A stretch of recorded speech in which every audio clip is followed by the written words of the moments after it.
Welcome to the Friday edition of One's World, and once again I'm showing you some cooking, and I'm not going to actually give you a recipe, although I am going to tell you a little bit about this one.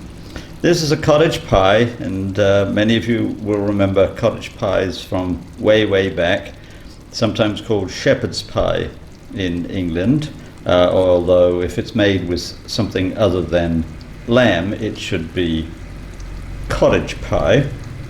This is a cottage pie made with some pork, mushrooms, leeks as the filling, and the topping is mashed potato with the addition of spinach, and that's my chameleon part.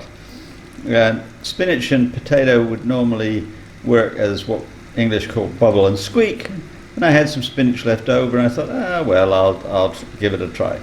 So that's my lunch today, but meanwhile I'm going to get on and talk a little bit more about luck and skill and how they are sometimes related and sometimes not related. So let's go down that path.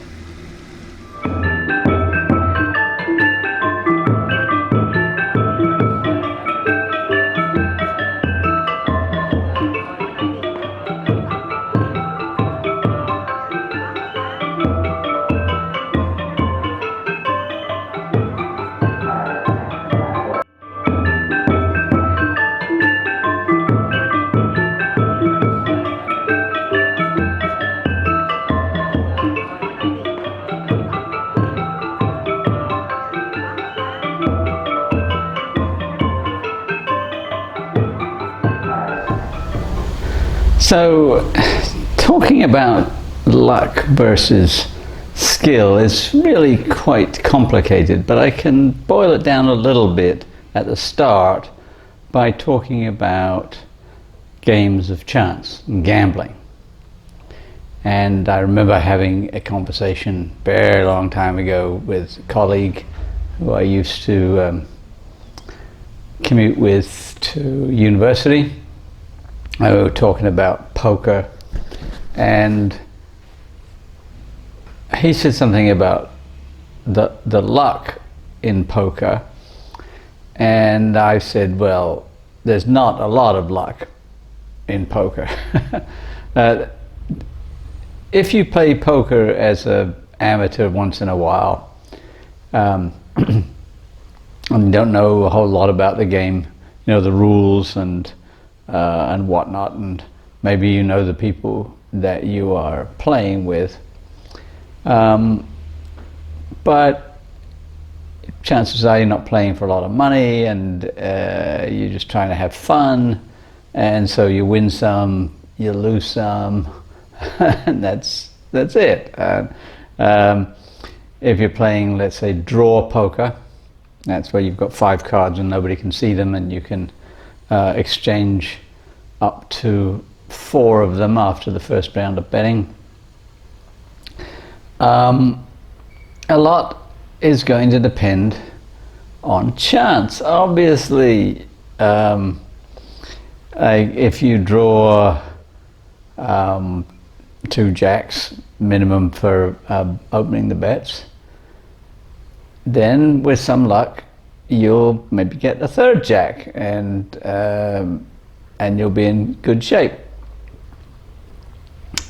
Or maybe you get 2 jacks and 2 sixes in your first hand, and you throw 1 card in because you're hoping to get another jack or another 6 to make a full house, and then you're really in good shape. But if you have 3, 4, 6, 7, then you probably don't want to draw to those cards to try to get a straight, because you've only got 1 chance in 4 of picking up the inside card. What I mean is that there's only 4 cards that will possibly fill that inside spot.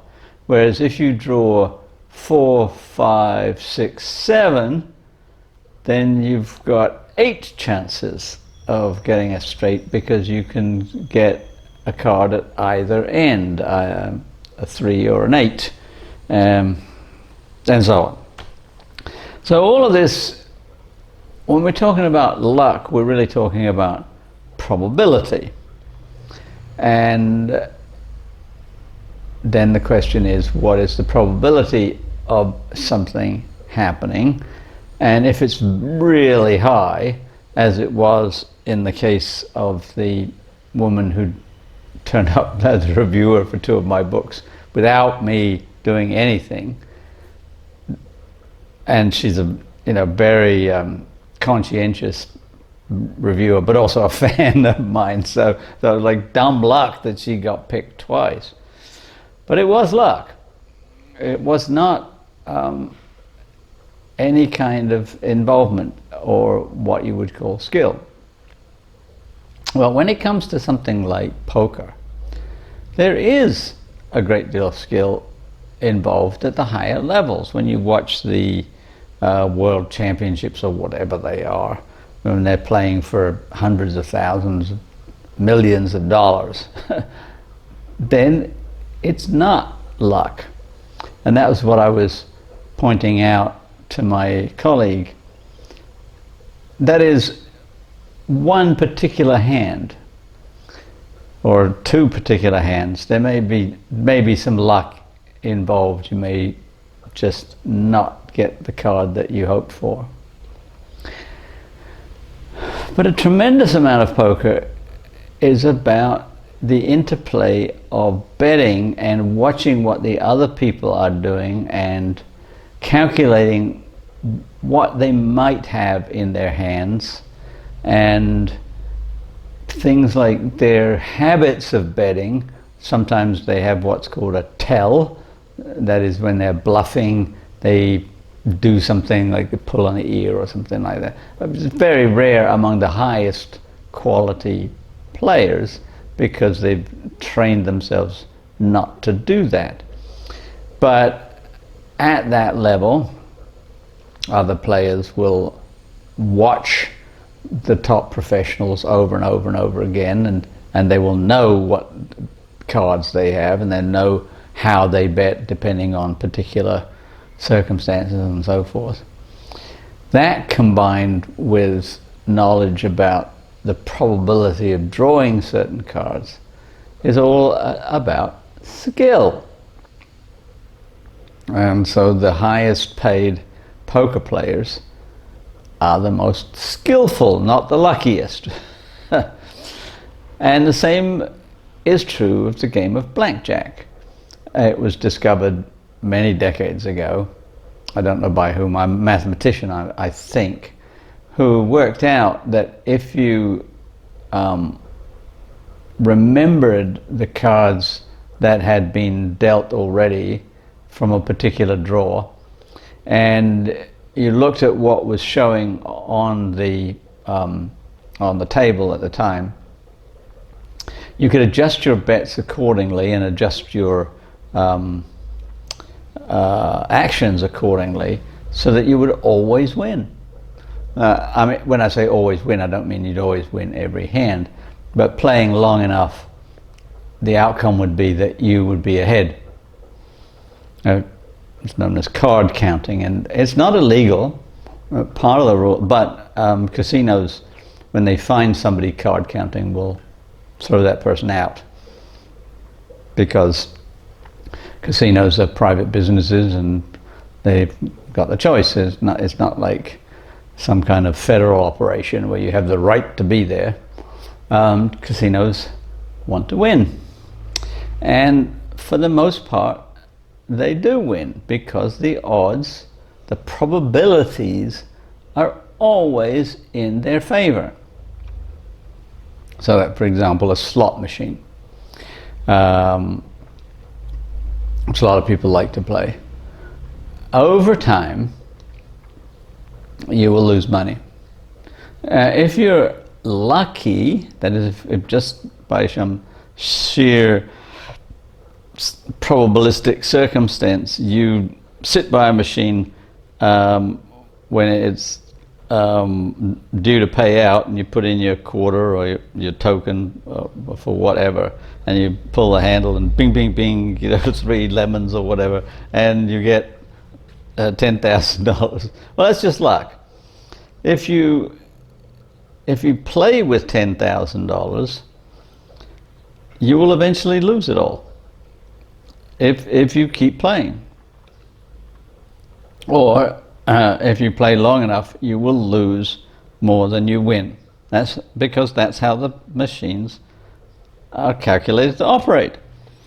And that's how every gambling system in casinos works. That's how roulette works. Roulette pays out about as much as it takes in, but it has 2 slots, 2 numbers. There's 0 and 00 that are not red, they're not black.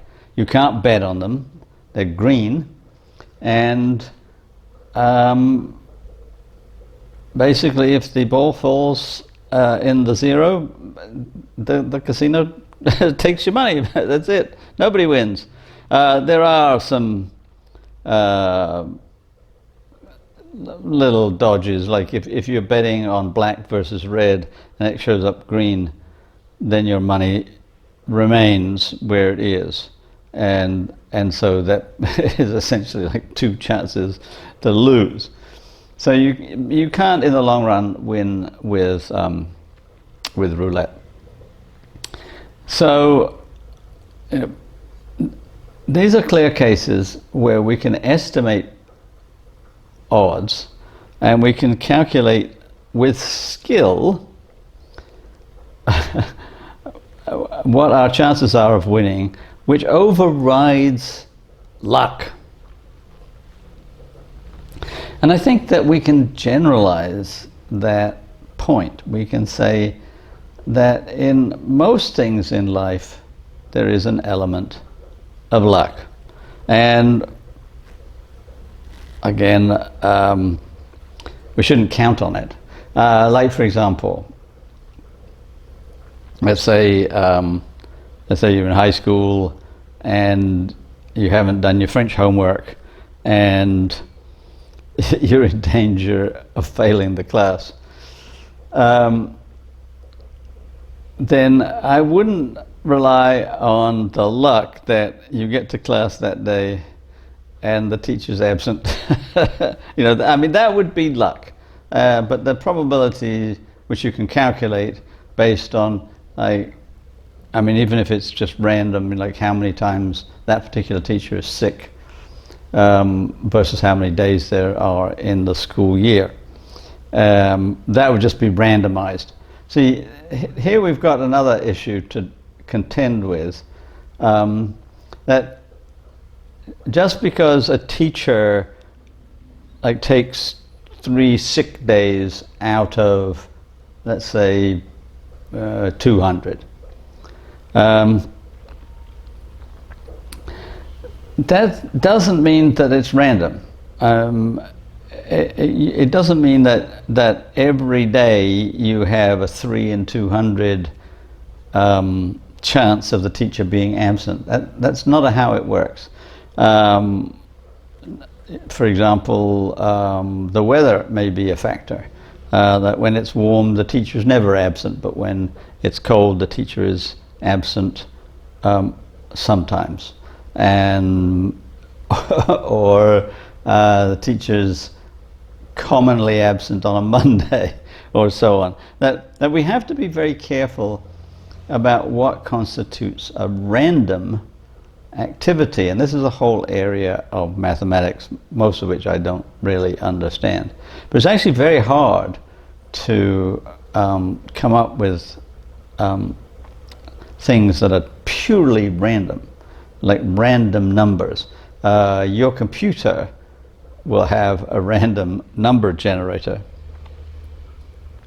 and in the very early PCs it was amusing because they could generate a random number if you asked, but the first thing that you had to do was to enter a seed number into the algorithm, which would then generate the first random number and so on from there. Now, random numbers are very important for computers because they're what's used for games. Like you can play poker with the computer, but you'll always win if you know if you know how its random number algorithm works, because it's not random. It's almost impossible to generate numbers randomly. And one of the aspects of anthropology that is part of what I work on is deciding what behaviors that people do are truly random and what are generated by the rules of the culture. When you look at the traffic in Hanoi or in Phnom Penh, you might be inclined to think, if you're an outsider, that it's all random. It's not. You just don't know the rules. So that things that can seem random are not necessarily random at all once you penetrate the system. So where's this all going? What I'm saying is that in life in general, there's a lot more skill involved than you might think. That life is more like poker, perhaps, than you would think.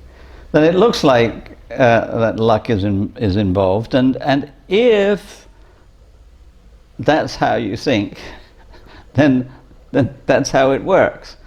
But if you have the insight, if you understand how cultures work, then you can game the system, because you can understand the rules, and so that becomes skill over luck. And that's one of the reasons that anthropology exists at all, is for us to be able to understand how cultures work. It's not all random. People are not all just freely working out their own individual interests as they see fit. There's all kinds of rules, and anthropologists try to understand those rules. A lot of times we get them wrong, or we're incomplete, or something.